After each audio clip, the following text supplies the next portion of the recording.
And if the sergeant be kind enough to call the members, please.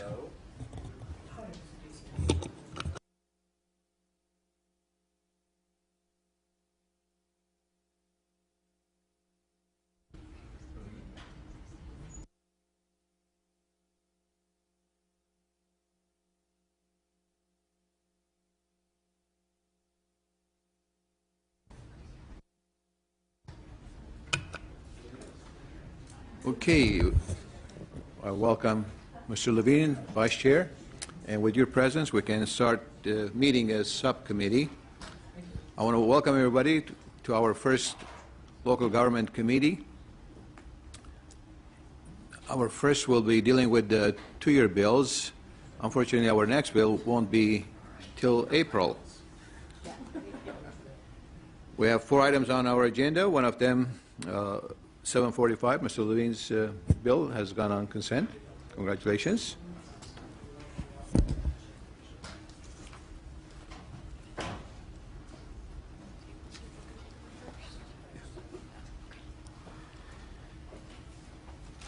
And we start our meeting with sign-in. With that, Mr. Bocanegra, you're welcome, sir, to come up front and introduce your first bill. Would that be AB 1172? 1179? 72. Good afternoon, Mr. Chair, members of the committee. I'd like to present to you AB 1172, which requires the California Research Bureau to provide the legislature with a report evaluating Florida's Save Our Homes program, portability statute, and the revenue economic impact on California if we were to enact such a statute here. California and Florida both have the same type of property tax laws in that they cap the growth of a residential property assessment. Both states utilize an acquisition value system which has been widely criticized for discouraging homeowners from moving to homes that better meet their needs in terms of downsizing or upsizing. This is especially true for senior citizens who may have purchased their home 30 or 40 years ago and have accumulated large property tax savings.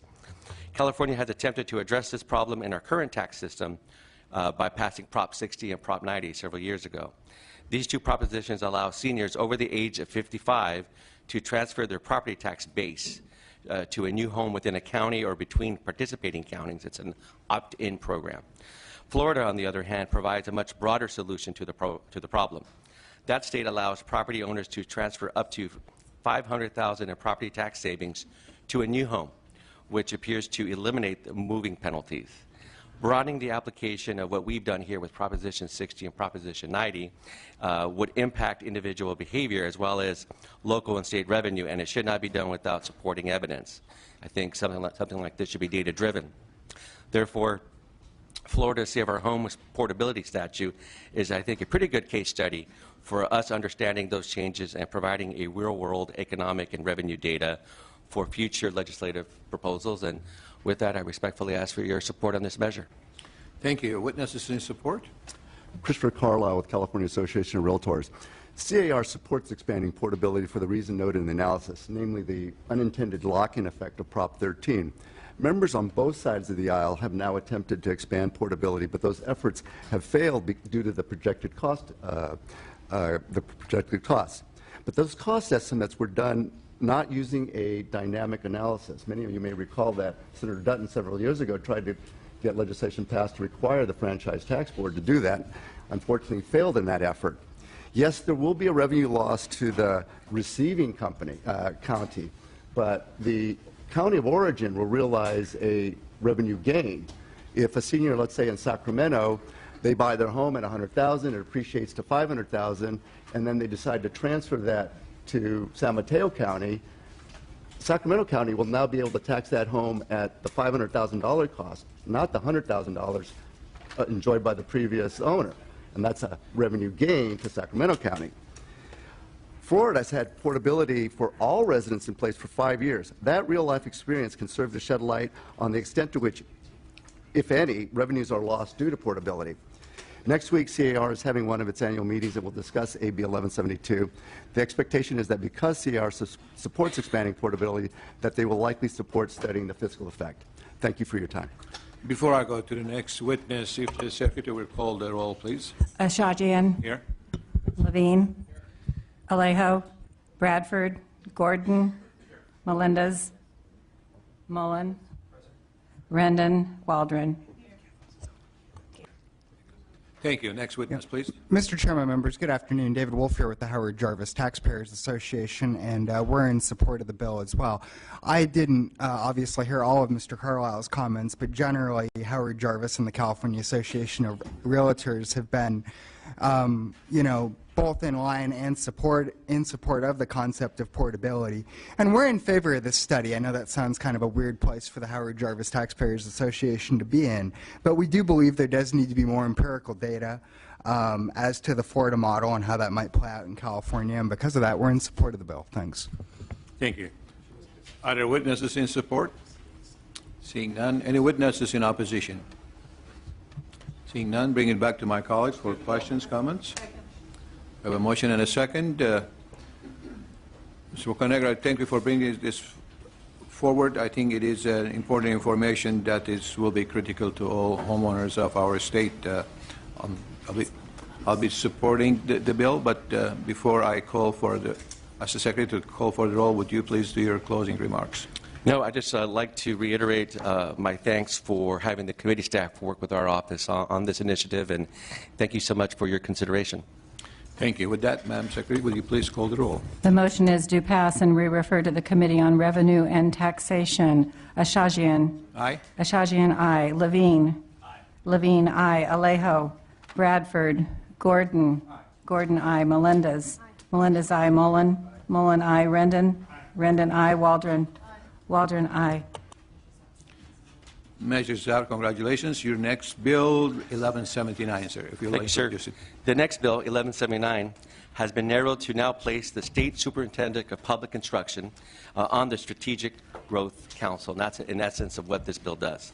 In recent years, the state has taken significant steps to better align statewide transportation, energy, and land use infrastructure investments in order to promote sustainability, efficient use of resources, and the reduction in GHG gases and levels. The evidence of this shift was seen with the establishment of the Strategic Growth Council, a cabinet-level committee tasked with coordinating the activities of member state agencies to, among other things, improve air and water quality, promote public health, improve transportation, encourage greater infill development, and revitalize community and urban centers, and to assist state and local entities in planning of sustainable communities. However, despite the importance of schools as community infrastructure and their impact on the state's sustainable communities priorities, the state's K-12 facility program remains wholly disconnected from these broader efforts to align infrastructure investments around a common set of goals. The bill, by placing the State Superintendent of Public Instruction on the Strategic Growth Council, will begin to integrate K-12 school infrastructure investments with sustainable communities policy and implementation. And members, I respectfully ask for your support of this measure. Thank you. Any witnesses in support? Seeing none. Any witnesses in opposition? Bring back to the members. Any questions? Ms. Melendez? No, doesn't light up anymore. Thank you.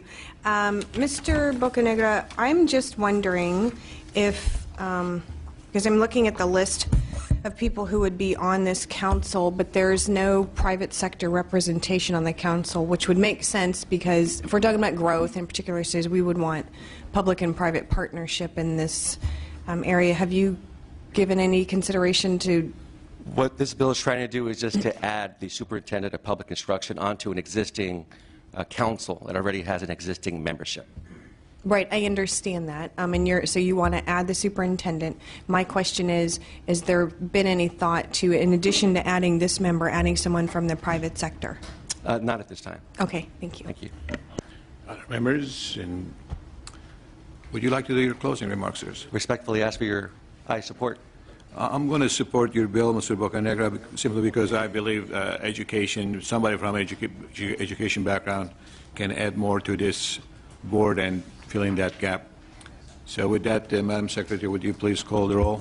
The motion is due pass and re-refer to the Committee on Appropriations. Ashajian. Aye. Ashajian, aye. Levine. Aye. Levine, I. Alejo. Alejo, I. Bradford. Bradford, I. Gordon. Gordon, I. Melendez. Melendez, no. Mullen. Mullen, I. Rendon. Rendon, I. Waldron. Waldron, no. Measure out. Thank you, sir. Thank you very much. Members, next item, before I get to the next item, number 2 on our agenda is AB 745 Levine. It's on consent. Entertain a motion at this time. Moved and seconded. Madam Secretary. Ashajian. Aye. Ashajian, I. Levine. Levine, I. Alejo. Alejo, I. Bradford. Bradford, I. Gordon. Gordon, I. Melendez. Melendez, I. Mullen. Mullen, I. Rendon. Rendon, I. Waldron. Waldron, I. Thank you. Ms. Campos, you're next. And that will be AB 194.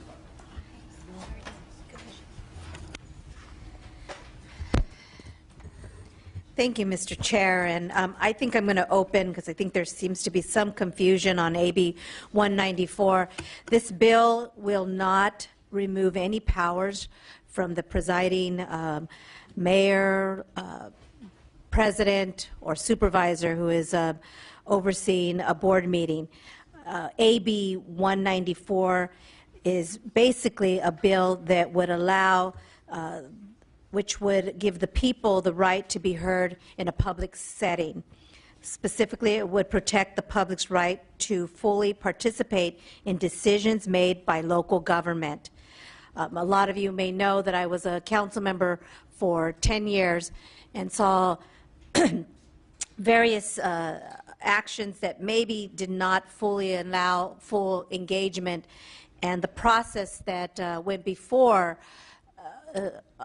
the body to allow an individual to have a right to be fully heard sometimes was not fair. So I'm hoping that in good faith that this bill will allow everyone to have the ability to be able to be heard in a public setting. I did remove certain provisions after listening to different stakeholders, as well as yourself, Mr. Chair. So I did remove those. For 60 years, the Brown Act has helped ensure that the public can comment on issues their city council, board of supervisors, water agencies are having a debate on. The right to speak at public hearing is a cornerstone of democracy. So I'm hoping that we can solve this problem or this issue.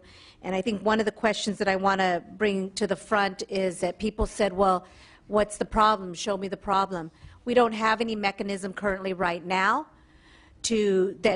where an individual is able to go voice their concern if they were not heard on a public item that was having an action.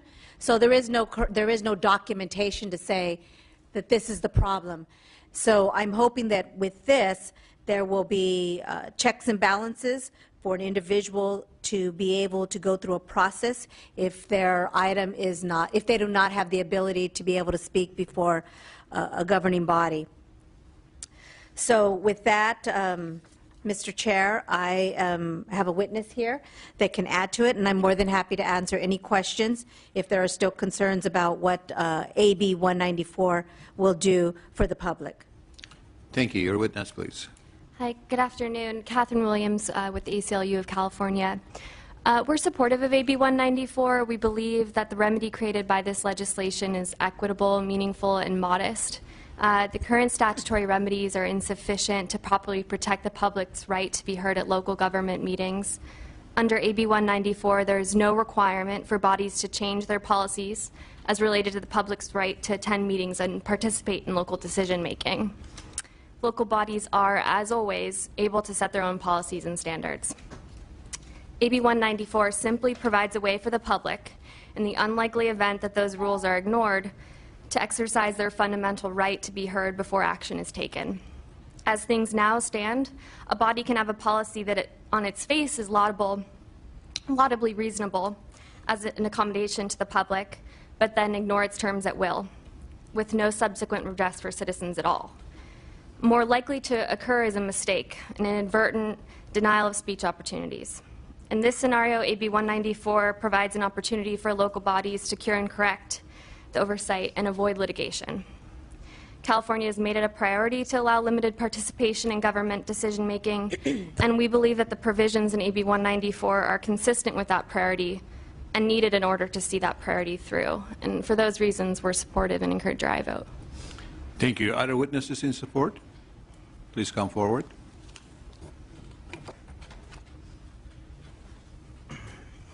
Mr. Chair, members of the committee, excuse me, I'm Jimmy Wirt with the California Newspaper Publishers Association, and we are in support of the concept of this bill, and there are instances where the public has been denied the ability to weigh in on issues because of ambiguity in the language in existing law right now. We have been working with the author's office, and we think that there's still some work that needs to be done to this bill, and we'll look forward to continuing to work with the author's office as it moves forward. Thank you. Thank you. Other witnesses in support? Witnesses in opposition? Please come forward.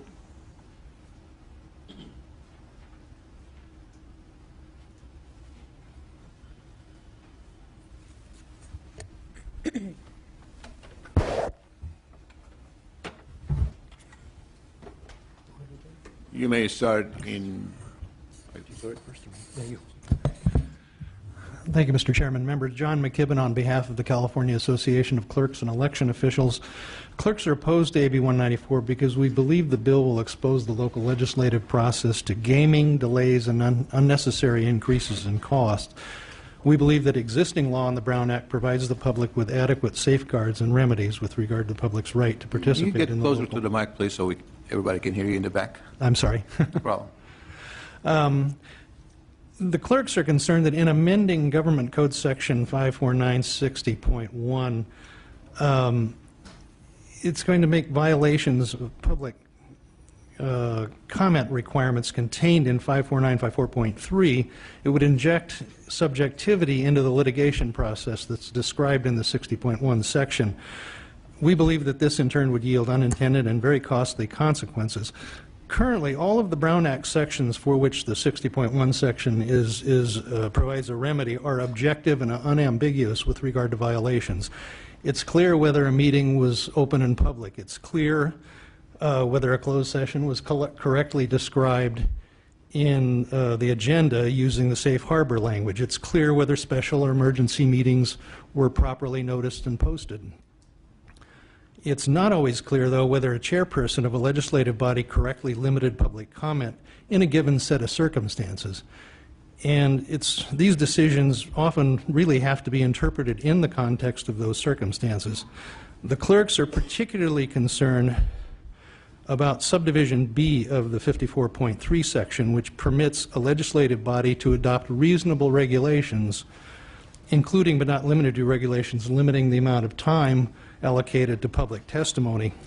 Now, the clerks are confident that the rules and regulations adopted by our boards of supervisors are fully compliant with the Brown Act, but we fear that a court might disagree based on a subjective interpretation of 54954.3, and making that judgment, we wonder, would the court then make null and void all actions taken at that meeting under those not reasonable rules?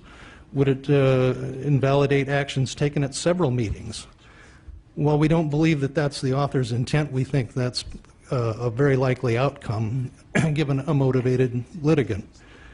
We strongly believe your committee should vote no on AB 194 and leave intact the existing remedies. Thank you very much. Thank you. Next person, please. Good afternoon, Mr. Chair and members. Dorothy Holzen with the California Special Districts Association, also in opposition today. We represent over 1,000 special districts that provide core services like fire, water, sanitation, utilities for millions of Californians, and we too hold in high regard public comment and public engagement. We agree that it's a cornerstone of democratic government at all levels. AB 194 kind of piles on onto the existing penalties and remedies that are outlined on page 2 of the committee analysis. It does so by borrowing from another code section that the clerk alerted to under the Brown Act, but it creates confusion when applied here. Under current law, certain collective actions can be nullified, found invalid if they're taken outside the required provisions of the Brown Act. But we don't understand how you can null and void, how you can invalidate a non-action item, as AB 194 proposes to do. What I mean is public comment, critical or positive, can relate to a number of things as long as they're in the jurisdiction of the local government. You here understand that well as local elected officials yourself. So these comments can address staff informational items. They can address discussion-only items. They can even address something that's not on the agenda. So we're wondering, how can you null and void, how can you nullify something that doesn't even exist for that local body? It simply doesn't make sense to create a new penalty that no judge could impose, even if the party bringing suit prevails. So we think this will further confuse this area of law. And regarding, finding a solution here, we really do appreciate the opportunity to bring our concerns to the author's office and their willingness to ask, what's the other solution if 194 doesn't work? But frankly, we have yet to find the problem that calls for the solution. The committee analysis, again, clearly identifies what current remedies are in place should there be a violation of the public comment period protections. So we don't have prior litigation here. We don't even have anecdotal evidence that points to really trying to find a solution. So for these reasons, we must respectfully urge your no vote today. Thank you. Next witness. Mr. Chairman, members, Paul Smith with the Rural Counties Association, representing boards of supervisors of 34 rural counties. I'll be as brief as I can here on two tracks. And first, pick up on the track that my colleague Dorothy Holtzman just said. The notion that there are no remedies now, or there's no avenue or redress now, is just not accurate. Those who want to make an allegation against a body for not having either public comment or stifling public criticism of a board or a legislative body already exists now. Courts are very sensitive to this portion of the Brown Act, and courts are going to treat that allegation very seriously, and they're going to treat a remedy to that allegation, if it's substantiated, very seriously, either in the form of an injunction or in the form of an injunction along with attorney's fees, not to mention basically a public reprimand of a body that is substantiated a violation. We believe that is more than adequate to address these allegations. I will remind the committee, this is not just about public comment. This is also about public criticism. And we have seen in the last few years that discussion being litigated in federal court as to what constitutes public criticism. Each jurisdiction has a different policy. We fear, with the passage of this bill, that notion of public criticisms will be gamed, and our jurisdictions will be the recipient of gaming. What do I mean by that? If a person is opposed or a party is an opponent to a contract that's up for discussion or a position that's up for discussion in front of a local legislative body, all you have to do is make that allegation, and you put immediately a freeze on that conversation about a contract or a decision, not for any other reason that changes other than you now have a null and void provision in law which hangs over that body's head. That's really the consequence of this measure. That is a very dangerous precedent. The legislature over the last 60 years has visited it, has had this conversation about how to apply null and void, and its wisdom has let that be what current law is. We do not see any evidence for changing that or revisiting that area of the statute, and for that we would request that this bill not move forward. Faith Conley with the California State Association of Counties in strong opposition. David Jones on behalf of the City of Sacramento. We echo the comments of some of my colleagues. Frequently, comments are made on things that are not on the agenda. We think that we've seen fierce opposition to certain things, and we think that this creates large amount of ambiguity on public projects, public contracts, and we think that there's a great likelihood of gaming the system. We've seen councils swamped with people intentionally, sometimes paid to be witnesses in some cases, and we think that this bill creates much more problems than it does a solution, so we'd ask for a no vote. Thank you. Next witness, please. Juliana Vorse of the Urban Counties Caucus, also here in opposition, and concur with my local government colleagues on their arguments about gaming the system and unfortunate delays to local government. Thank you. Thank you. Next witness. Steve Kelmer on behalf of the Board of Supervisors of Los Angeles County. Just wanted to say that the board does take the Brown Act very seriously. We spend numerous hours providing training to our boards and commissions on the operation of the Brown Act, and we think that we are bound by it and that our policies and procedures have to follow it very closely, and it's constantly evolving.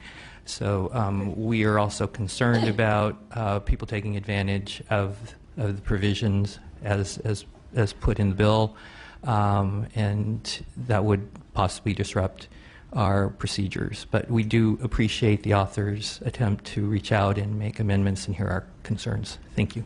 Mr. Chairman, I was supposed to mention the opposition of the League of California Cities on their behalf. Thank you. Any other witnesses? Seeing none, bring it back to members. Ms. Campos says we had little discussion through our staff. I appreciate your efforts. I think anytime we take a step forward to protect the rights of the public who wants to speak, all of us coming from local government, either council or supervisors, I think that's a great effort, and we need to do that. There are some concerns shared here that I think needs to be addressed, and I'm hoping that by the time it gets to the floor, there could be some amendments taken by it, because since we don't have anything in writing here today, we'll not be able to accept that. You can always welcome to discuss all of the above. A couple of minor questions that I have is if one of those criticism towards a hearing happens to be for an item on the agenda, would that impact the entire agenda for the day, or that just one item? It would not impact the entire agenda for the day. Okay. Was there taken any considerations, since we have some community service districts that might meet once a month or once every other month, how would that impact their routine of doing business? Are you asking me if a council only meets once a month, how would that affect? Well, what I'm hoping impact we will have on them. Well, what I'm hoping would happen is that we create this and people are educated, and you clearly heard in the opposition that they abide by the Brown Act, that they learn the rules, and that they educate their governing bodies of who they represent. Well, if it impacts the body that is having a debate on a particular item, and they have not, and that particular body has not allowed the public to have full participation, then I think as electeds, we should give them the opportunity. And this bill, if not everybody's going to use this tool to make sure that their voice is heard, but if we don't put this tool in the toolbox, then I think we've done a disservice to the public that we represent. Thank you. As I said, I support it as a concept, but today I'm going to be stay out and yes. See what happens by the time it gets to the floor. But again, thank you for your efforts. You're Turn it welcome. to my colleagues at this time, Mr. Levine, Mr. Gordon, and we'll go in the order I've seen the fingers come You up. could start with Mr. Levine and go down.